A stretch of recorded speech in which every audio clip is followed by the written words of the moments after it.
Makikinig po ako sa inyong usapan ni Director Rino Abad saka kay Ma'am. Opo. Yung Pilipina competition, parang alang magiging kasaysayan. Sir Erwin, ano po, palagay ko ang napunot tuloy itong oil deregulation law na sa akin pong pagkakaunawa ay nagbigay ng kapangyarihan sa mga producer natin ng petroleum product para any given time pwede silang magtaas dahil deregulated sila. Samantalang kami po sa hanay ng transportasyon, regulated po kami ng board. Kaya hindi kami po pwedeng basta magtataas. At yung pong sinasabing kompetisyon ni Director Rino Abad, nag-ausap rin po kami niyan. Sir, tama po yung sinasabi niyo, hindi naman ako nagkukumpit nagbubulungan. Padre, ito itataas ko bukas Pare-pareho tayong magtaas ng ganito. The very purpose of my understanding, sir, of this deregulation law, magkakaroon ng kompetisyon na maglalaban yan ng pababaan. Tama po yung binabanggit yung kanina. Hindi po, ang nangyari, magbubulungan kartel, Congressman Erwin. Ma'am, makikita natin, ang kanilang presyo iisa. There is no competition at all.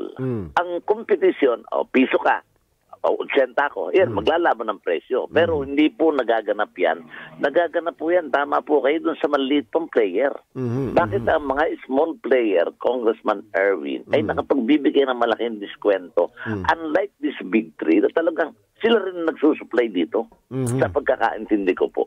Agree po ako dyan, Ka-Obet. Kaya nga nagpa-file na tayo ng resolusyon para reviewin na itong napapanahon na po na college pa lang ako. Diyos ko po, nung dumating ito, Diyos ko po, katakot-takot agad na sunod-sunod na price increase. Kung natatandaan nyo, dekada 80, biglang sumirit. Ito ay 90, biglang sumirit, hindi na makontrol ng gobyerno.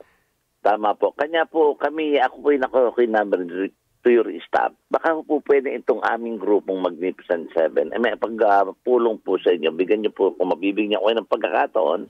So, mag-ugnayan po tayo tungkol dyan sa oil deregulation law. At kung yan naman pinabuksan nyo na, magpapasalamat po ang buong transportasyon sa inyo. Alam mo, Ka-Obet, hindi lang po ang transport group, pati po ang Makabayan Block, natulong na rin at nag-pledge na tutulong at ilang po mga mambabatas. Actually, sir, sa bilang ko po meron na po akong 13 na kami na isusulong talaga yung oil deregulation. Dati kasi na magtanong-tanong ako, walang traction. Pag-file ng Makabayan Block, walang sumusuporta. This time siguro, ramdam na ng ilang congressman din, kahit na may pera, siyempre yung driver sabihin, Kong, magpagasolina ulit na tayo. Kailangan natin magpa-full tank.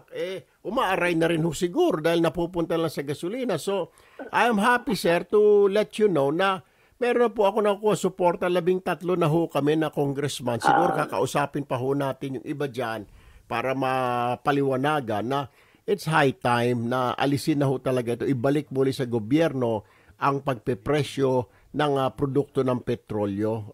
Maraming salamat po, sir. At palagay ko po si Congresswoman Diane Bautista may isa na nating makakatulong para dyan. Nagkaugnayan din po kami. And she's very much willing to support tutulong po siya. Pang-14 na po siya sa grupo namin. Pati po si Congressman Guindo, kakausapin ko rin may kaibigan ko ng pinuno. At baka talagang napakahirap na ng ating sitwasyon. Tama po yung mga tanong nyo. Ito namang si Director Rino Abad, nung magkausap po kami niyan na congressman, talagang wala silang power.